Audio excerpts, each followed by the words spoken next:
आई आई अनुराधा विव्हाळत असते. तिचा विव्हाळण्याचा आवाज ऐकून सुधीर तिच्याजवळ येतो आणि तिला चेक करतो. तिला दुखू नये म्हणून तो सलाईनमध्ये पेन किलरची इंजेक्शन सोडतो.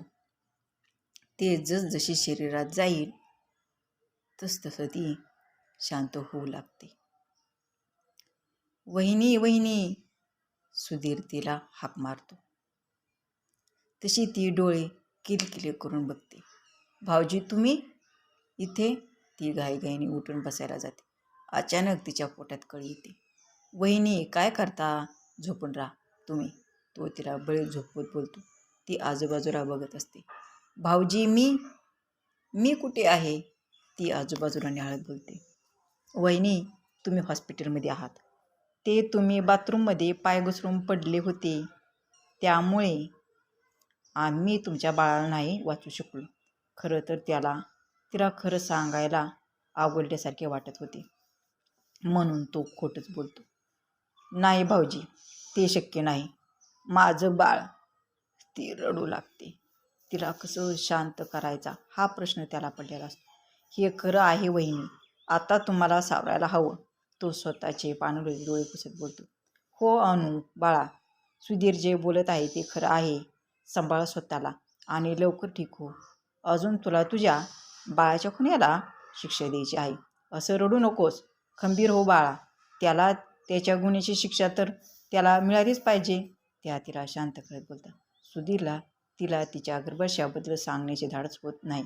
तो आईला सांगायला सांगतो. त्या काही वेळाने तिला सगळं सांगतात.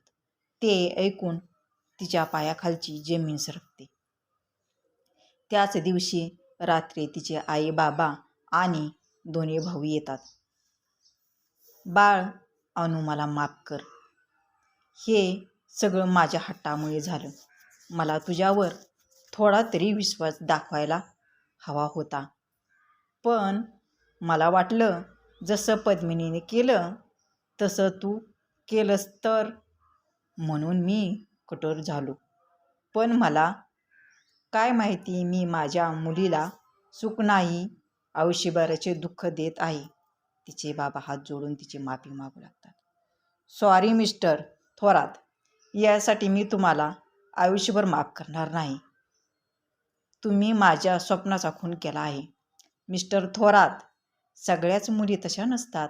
तुमचा माझ्यावर नाही तर तुमच्या संस्कारावर विश्वास नव्हता. तुमचे संस्कार एवढे पण वाईट नव्हते की मी तशी करीन. तुमच्या हट्टापायी माझे जे नुकसान झाले आहे ते तुम्ही तुमचं आयुष्य देऊन पण भरून घेणार नाही. तुमच्यामुळे मी माझं मातृत्व गमावलं, जे प्रत्येक स्त्रीला प्रिय असतं. यासाठी मी तुम्हाला मरेपर्यंत माफ करणार नाही. ती तोंड फिरवत बोलते. तिचं बाबा तिथेच बसून रडू लागतात. बाबा, आणूच नाही तर आम्ही पण तुम्हाला कधीच माफ करणार नाही. यापुढे आम्ही तुमच्या त्या घरात पाय ठेवणार नाही. तुम्ही आम्हाला जन्म दिला म्हणून आम्ही आमचे कर्तव्य चुकणार नाही. आम्ही महिन्याच्या महिन्याला तुम्हाला पैसे पाठवून जाऊ, पण आणि त्या घरात परत पाय ठेवणार नाही जिथे माझ्या बहिणीचा गुन्हेगार राहतो. पवन रडत बोलतो. त्याला बघून अनु स्वतःला रोखू शकत नाही. ती त्याच्या मिठीत शिरून रडू लागते. जवळपास 15 मिनिटांनी अनुला डिस्चार्ज भेटतो. पवन तिला स्वतःच्या प्लॉटवर घेऊन जातो. तिच्यासोबत तिच्या सासूबाई आणि दीर पण असतो. ते तिथे राहू लागतात. काही दिवसांनी सुधीर एक प्लॉट घेतो. तो अनु आणि आईला घेऊन तिथे शिफ्ट होतो. अनुराधा एकदम शांत झाली होती. सुधीर, पवन, आई तिला यातून बाहेर काढण्याचा प्रयत्न करत होते, पण त्यांचा काही उपयोग झाला नाही. वहिनी, उद्या जाऊन इथल्या युनिव्हर्सिटीला तुमचे ॲडमिशन घेऊन तुम्ही तुमचं शिक्षण पूर्ण करावं अशी आम्हा सर्वांची इच्छा आहे. सुधीर काही कागदपत्रे तिच्यासमोर ठेवत बोलतो. ती मान हलवून त्याला होकार देते. त्यानंतर ती तिचे शिक्षण पूर्ण करते. काही दिवसांमध्ये तिला सुभाषपासून डिवोर्स भेटतो आणि त्याला 7 वर्षाची शिक्षा भेटली होती. तिने शिक्षण पूर्ण करून तिच्या स्वतःच्या हिमतीवर एका चांगल्या कंपनीत नोकरी मिळवली होती. पण ती कंपनी मुंबईत होती. सुधीर आणि आई तिला नोकरी करण्यासाठी परवानगी देतात. सुधीर तिला मुंबईत एक फ्लॅट घेऊन देतो. कधी ती एकटी राहायची तर कधी तिच्या सासूबाई तिच्याकडे राहायच्या. दारावरच्या बेलच्या आवाजाने ती भूतकाळातून येते. ती दार उघडून बघते तर समोर सुधीर, त्याची बायको रेवती आणि तिच्या सासूबाई उभी असतात. "अरे, तुम्ही?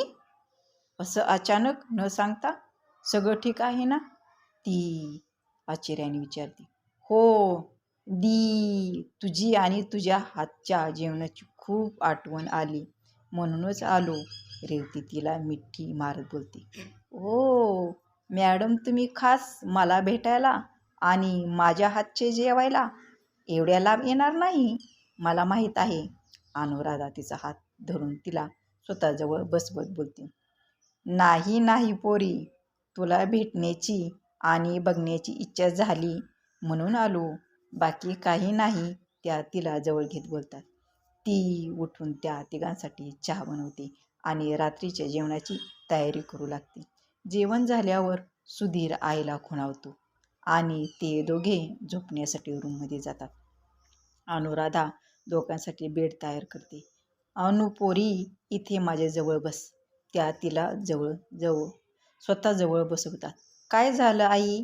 काही काम होतं का माझ्याकडे?" ती त्यांच्याजवळ बसत बोलते. "हो पोरी, अनु, मला माहीत आहे तुझं दुसरं लग्न करण्याची इच्छा नाही, पण असे किती दिवस एकटी राहणार आहेस? संपूर्ण आयुष्य एकटीने काढणं कठीण आहे पोरी. मला माहिती आहे सुभाषमुळे तू खूप काही सहन केलं आहे, पण प्रत्येक पुरुष सुभाषसारखा नसतो अनु. आज मी तुझी आई आहोत तुझ्यासाठी, पण आम्ही शेवटपर्यंत तुझ्यासोबत असू असं नाही ना. स्वतःला आयुष्य जगण्याची एक संधी देऊन बघ. एकदा माझ्यावर विश्वास ठेवून बघ. तुला सुखात बघायचं आहे, नाही तर मरेपर्यंत माझं मन खात राहील. मी त्याच वेळी तुला लग्नाला नकार दिला असता तर आज तुझी ही अवस्था नसती झाली. तुझे आयुष्य खराब होण्यासाठी जेवढे तुझे बाबा जबाबदार आहेत, तेवढे मी पण जबाबदार आहे. तू जर लग्नासाठी हो म्हणाली तर मला खूप आनंद वाटेल." सासूबाई तिची समजूत काढत बोलतात. "आई, मला तुमचं सगळं म्हणणं पटतंय आई, पण तुम्हाला माहिती आहे ना, माझ्यामध्ये कमतरता आहे. माझ्यामुळे कोणाचे आयुष्य खराब करू शकत नाही." ती रडत बोलते. "पण जर ती व्यक्ती तुझ्यातल्या दोषसहित तुला स्वीकारणारी असेल तर तर तू तयार होशील ना?" आई तिच्याकडे बघत बोलते. "आई, पण ती काय बोलणार?" तोच आई तिला अडवतात. "आदित्य ताटे देशमुख हा मोठ्या कंपनीत मोठ्या हुद्द्यावर आहे. घरात कशाची कमतरता नाही. त्याला एक 10 वर्षाची मुलगी आहे. तिला आईची गरज आहे. अनु काहीच वर्षापूर्वी त्यांची काडीमोड झाली आहे." त्या बोलत असतात की ती त्यांना अडवते. "आई, तुम्हीच विचार करा. याआधी त्याचा घटस्फोट झाला आहे, म्हणजे तो पण सुभाषसारखा असणार." अनुराधा बोलते. "नाही पोरी, प्रत्येक वेळी पुरुषच चुकीचा नसतो. तो खूप साधा आणि सरळ आहे, पण त्याच्या नशिबाने त्याला बायको चांगली भेटली नाही. तिला मुळात लग्न, संसार यात अजिबात इंटरेस्ट नव्हता. तिला तिचं करिअर घडवायचं होतं, पण तिच्या वडिलांच्या हट्टासाठी आदित्यसोबत लग्न केलं. त्यानंतर ती आदित्यसोबत नीट वागत नव्हती. त्यात तिला दिवस गेले तेव्हा ती ते मूल मारायला निघाली होती, पण आदित्याने तसं करून तिला दिलं नाही. त्याच्यासोबत एक अट ठेवली तर तो तिला एक बंधनातून मोकळी करत असेल तर ती त्याच्या बाळाला जन्म देईल. त्यासाठी तिला डिवोर्स आणि 1 करोड रुपये द्यायचे होते. त्याने तिच्या सगळ्या अटी मान्य केल्या. तेव्हा तिने त्याच्या बाळाला जन्म दिला. ज्या दिवशी तिने त्याच्या बाळाला जन्म दिला त्याच दिवशी तिने बाळाला त्याच्या हवाली केलं. त्याने पण तिला शब्द दिल्याप्रमाणे डिवोर्स आणि पैसे दिले. त्याने खूप त्या मुलीला आईविना वाढवलं आहे. त्याची पण आई त्याला लग्नासाठी मागे लागली आहे, पण त्याला मुलीसाठी सावत्र आई आणायची नाही. पण जेव्हा त्याने तुला ओंकारच्या लग्नात बघितलं तेव्हा त्याने तुझ्यासोबत लग्न करण्याची इच्छा आहे म्हणून सांगितलं. कारण त्या बोलणार की ती त्याचे बोलणे अर्ध्यावर तोडत बोलते. "कारण मी कधीच आई होऊ शकत नाही, त्यामुळे मी त्यांच्या मुलीला चांगलं सांभाळेन हेच कारण आहे ना आई?" ती भरल्या डोळ्यांनी विचारते. "नाही अनु, तुझा काहीतरी गैरसमज होत आहे. कारण त्याला तुझ्याबद्दल, तुला झालेल्या त्रासाबद्दल सगळं माहिती आहे. आणि तो आधीपासून तुला पसंत करत होता. तो तुझ्याच कॉलेजमध्ये होता. तो रोज तुला चोरून बघायचा. पण तुझी स्वप्न खूप मोठी होती. ते पूर्ण होण्याची तो वाट बघत होता. पण त्याआधी हे सगळं घडलं. जेव्हा त्याने तुला ओंकारच्या लग्नात माझ्यासोबत बघितलं, तेव्हा त्याने तुझ्याबद्दल चौकशी केली. मी त्याच्यापासून काहीच न लपवता सगळं सांगितलं. ते ऐकल्यावर त्याला धक्का बसला आणि तो हे लग्न करून तुझ्यावर उपकार करत नाही अनु. त्याचं तुझ्यावर प्रेम होतं आणि अजून पण आहे. तो आयुष्यात लग्न कधीच करणार नव्हता. पण आईच्या हट्टापुढे त्याचं काही चाललं नाही आणि त्याने लग्न केलं. पण त्याच्या नशिबाने त्याला चांगली बायको भेटली नाही. स्वतःच्या आयुष्याला एक संधी देऊन बघ अनु. तो खूप चांगला आहे. त्याचे घरचे पण चांगले आहेत. त्याला तुझ्या सोबतीची गरज आहे. देशील त्याला साथ? आई खूप अपेक्षाने तिच्याकडे बघत असतात. ती रडत त्यांच्या मिठीत शिरते. पण मग येत्या रविवारी बघण्याचा कार्यक्रम फिक्स करायचा का? म्हणजे मी काय म्हणत नाही. तू एकदा भेटीत त्याला होकार दे. तू आधी त्याला पारखून घे. तुला जर त्याच्यात काही खटकलं तर तू नकार दे. मी तुलाच त्याचं कारण पण विचारणार नाही. आई तिच्या डोक्यावर हात फिरवत बोलतात. तशी ती मान हलवून त्यांना होकार देते. त्या दोघी झोपतात. पण अनुची झोप उडालेली असते. राहून राहून ती आईच्या बोलण्याचा विचार करत असते. तिला सगळं कळत असते पण वळत नसते. परत त्या रस्त्यावर जायला तिला भीती वाटत होती. एका लग्नाचा अनुभव असताना ती एवढ्या सहज त्याला कसा होकार देणार होती? आणि त्याची ती मुलगी अनुला आई म्हणून स्वीकारेल का?